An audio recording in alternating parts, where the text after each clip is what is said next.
I wanted Queen. to introduce art director Dion Rogers and a few new faces to the show. We have narrative designer Miranda Moyer and cinematic director Ben Dye. Thank you guys so much for joining. Welcome. Yeah, thank you for having us. Sounds different a little bit. I'm really excited to share this. It takes an army to create a game. I mean, the effort is clearly paying off. That short was just so much fun to watch. Now, it's been such an exciting week for everyone watching, but I'm sure for you three as well. Players have learned that the next beta is coming on June 28th. Can you tell me a little bit more about what we can expect to see in this beta? The biggest thing is open to console players this time. We're gonna add a new map, Rio. Junker Queen will be playable finally. So this should be pretty fun. I mean, I personally Rio? can't wait to get my hands on Junker Queen, and you're representing her right there with the cool shirt as well. Oh, I thought Rialto. Let's I was like, segue. we already have Let's that. talk more about the newest Overwatch hero. I think it's super exciting. I know everybody has been really anticipating this character for a long time. She's been super prominent in our lore ever since the Rio de Junker Janeiro came hero. out, and I think people I know have that really place. been It's Brazil. looking forward to finally getting to experience everything that she has to offer. What makes Junker Queen so unique, and why do you think the Overwatch players will love her? So Junker Queen is interesting. Usually when we start a character, we do a bunch of drawings and we have a little story. But she was kind of born out of the Junkertown map. We started to create this map that was associated with look at- Roadhog the game looks actually and interesting, pretty much. Junkrat. This narrative I like started it. to appear where they've been kicked out of the city. I think And the application looks pretty interesting. Let me see it again. Not boring. born out of the Junkertown map. We It's not boring. It looks pretty interesting, actually. A knife and an axe. started to create this map that was associated with Roadhog and Junkrat. We'll see. You should This have gone narrative also. started to appear where they've been kicked out of the city. And so we're like, who kicked them out? And we're like, well, maybe there's some sort of leader. So we had the kind of Junkertown decree that you can see in the level. And then over time, it kind of developed that it was a queen. During the short, we're actually developing her personality. She's full of attitude. You know, that's what we love about her is she's really, really strong. So she's very recognizable. And obviously the lore behind Can you her try out a is Gambler very game interesting. like So some of that Crash? potentially No. can bounce off what the game design would be. It's great to hear that it's just such a collaboration with the Overwatch team. Yeah, this is the fun part about Up by 8! working together. The Overwatch universe, it's filled with memorable heroes. And as you said yourself, Ben, it does take a village of dedicated developers to really bring Smile. each one of those to life, but in a meaningful way. So let's take a deeper look at the making of Junker Queen. I'm watching the video. Wait, they weren't even presenting yet. When we started on Junker Queen, first we have to decide what kind of role she's going to take. about So she's a tank. She's a really aggressive tank. You know, we Tank. didn't want her to be kind of a Reinhardt style, stay back and guard her team. She's got this very ferocious nature. Wait, and we really? wanted for that to be represented in her gameplay as well. Personally, what I'm most excited. Okay, 425 HP, no armor, no shields. Dude, she better be fucking insane at what she does, because that is so weak. That's incredibly weak. About Junker Queen. Hold up, let me move the camera a little bit. Guys, you need to remember that Overwatch now has only one tank left, Hagman. right? Only one tank. So the tank needs to be able to do almost everything on his own for his team, right? Is just her big axe, you know, just to be able to swing that thing around is awesome. It's always great to have some sort of anchor point to make sure we really incorporate this axe into her abilities. Her secondary shield. we call Jagged Blade. If you do your quick melee attack, she will kind of swing with the blade instead of normal punch. It does a little bit of extra damage and creates a wound on the enemy. So she can throw the blade as her secondary fire, and it's really a great sort of skill shot to be able to land on an enemy, especially like a moving enemy if you can land it. And after you throw it, she'll recall it, and the force of recalling it, if it's stuck into somebody, will actually pull them forward. So she can actually kind of pull people to herself if you can manage to stick that blade into somebody. For Junker Queen's ultimate, we have an ability called Rampage. She creates See the shirt? Wait, what shirt? Guys, it's Winston, man. You guys didn't play Overwatch, motherfucker? Guys. Ewan. My icon is Lee Storm from Blizzard, man. Like, what the fuck? stick that blade into somebody. For Junker Queen's ultimate, we have an ability called Rampage. She creates this kind of whirlwind of magnetized metal, including her weapons, and it whirls around her, and then she dashes forward, and you try to go through as many enemies as possible and tag them all up. That also wounds everybody, which is really important because it's very easy to hit with this large area effect, so it heals you for a lot. But also, it creates a debuff on the enemies that reduces the healing that they receive to 0. Oh, chat, she's really weak. Our I sound don't. designer has done an incredible job with her. She's full of snarky I'm not the- fun. I'm not to the way she biggest fan plays. right now. So all throughout her kit, there's little guitar sounds actually hidden. So if you listen to her axe, she pulls it out and there's a big screech on the guitar strings and she pulls it forward. We have a wonderful actor named Leah who we found after a huge global search trying to find the right voice for her. Here I am. It's really amazing when the right actor matches the character and the personality. You feel this sort of magic that comes out of it. I think players are gonna love her. She's scary, she's awesome. She's a departure from any other hero that we have here. You know, this is just a straightforward badass character. She's just been so much fun to work on, and I'm just so glad to get her in people's hands. The Queen of Junkertown has arrived. So how does the Junker Queen fit into the overall world of Overwatch? I don't think care Junker about Queen's that. pretty interesting Wait, because is that, we know there better? have been previous rulers of Junkertown. Junker Queen was not always the queen. And the old rulers of Junkertown have always been Not Pluto, they wouldn't let me put 600 and it was only 200. kind of content to just, you know, lord over the city. But Junker Queen, she has a very big axe and big ideas to go along with it. Overall, check, guys, my thoughts about the character. Okay, I didn't even look at it that much. She looks extremely flimsy. I think that a 425 HP that is pure white, which means that no armor or recoverable shield or something like that, is like super flimsy. Yeah, 425 is super weak. On top of that, no armor means that she can't take any big hits goes through, right? So if she gets stunned, she can't get one tapped. Usually armor in this game helps out a lot for one taps and whatnot, right? Having no armor isn't fantastic. Her secondary we call Jagged Blade. If you do your quick melee attack, she will kind of swing with the blade instead of normal punch.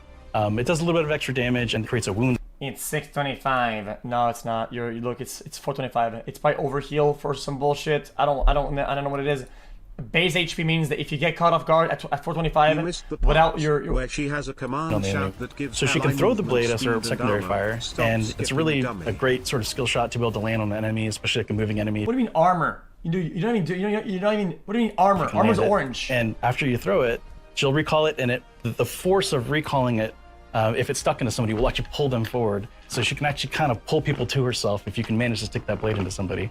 Her Junker Queen's ultimate, we have an ability called Rampage. She creates this kind of whirlwind of magnetized metal, including her weapons, and it whirls around her, and then she dashes forward, and you try to go. Yeah, that was interesting. I enjoyed that. Okay.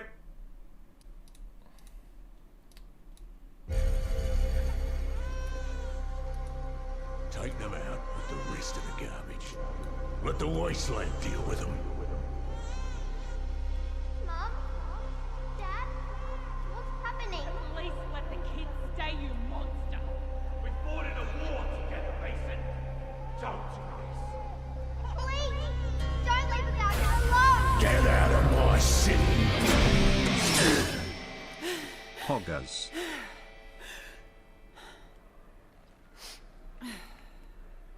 What? I'm not allowed to have a bad dream?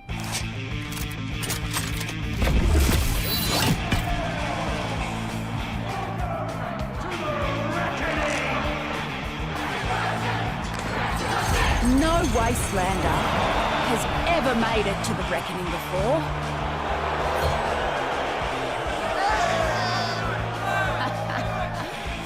But here I am.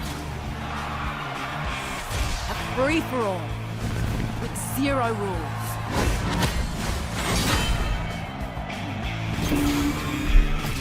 And the survivor gets the throne. Welcome back, Junkertown. King Howell has never lost.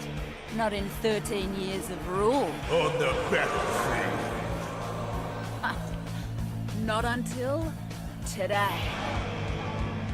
The reckoning begins in 5, 4, 3, 2, 1. Number Did you one really at putting think eyes this would be on a screen. fair fight? You don't survive the reckoning unless the winner grants you mercy. Okay, interesting. That's why I've got to win this whole thing.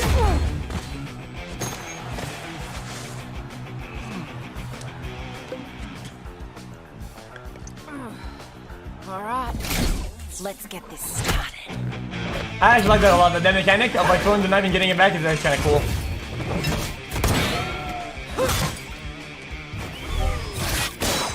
What do you think about them getting rid of the loot boxes?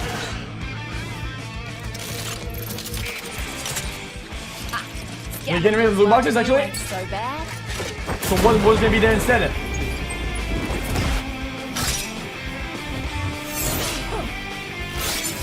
A battle pass? Got dirty.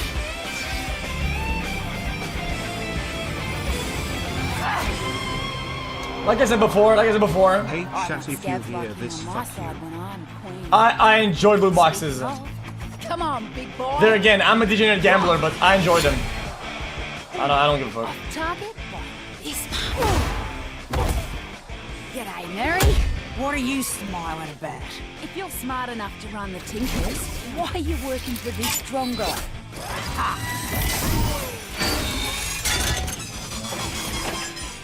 Like you'd be any better.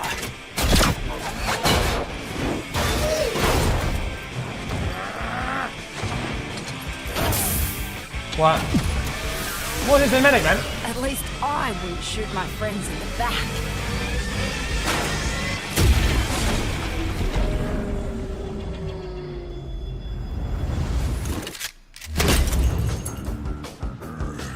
Wastelander scum! I won't just die! Yeah, this is Junkertown, yeah, it's massive. Stronger than you. You haven't had a real fight.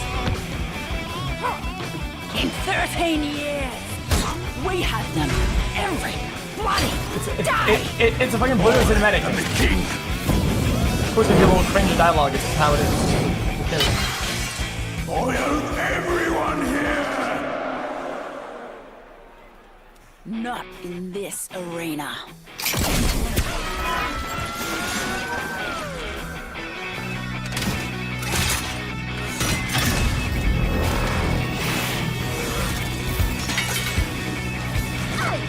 What the? Huh?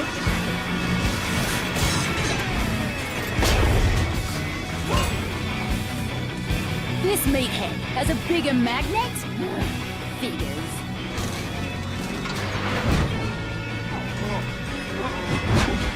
Geiger!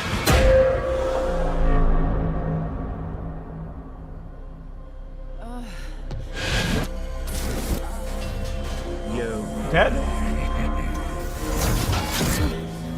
That could have gone better. As Mungo incels molding only the line.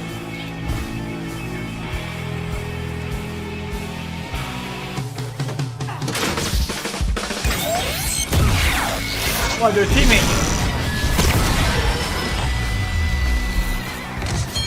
You idiot!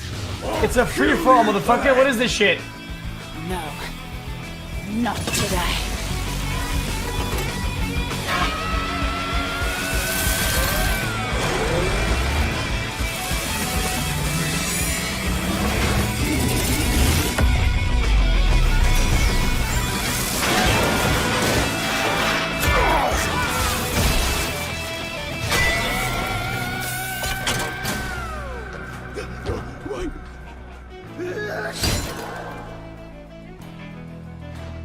Mercy. I'll give you the same mercy you showed my family 13 years ago. Get out of my city.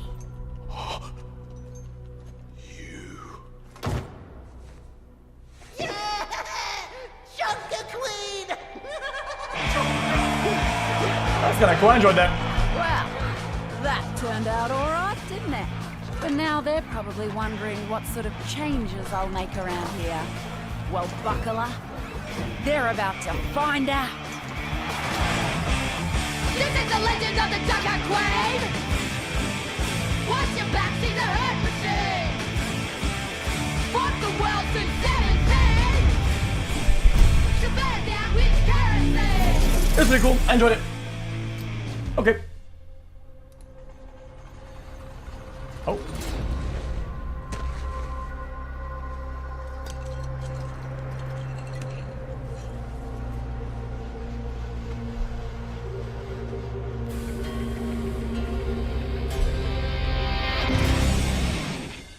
Nah, usually it's not the best work because it wasn't as emotional or whatever, or as impactful as other cinematics. I mean, you cannot have every character have a fucking heartwarming, cute story or whatever. You just can't have that. Like, you need to accept the fact that not every character needs to have a fucking emotional, you're the hero.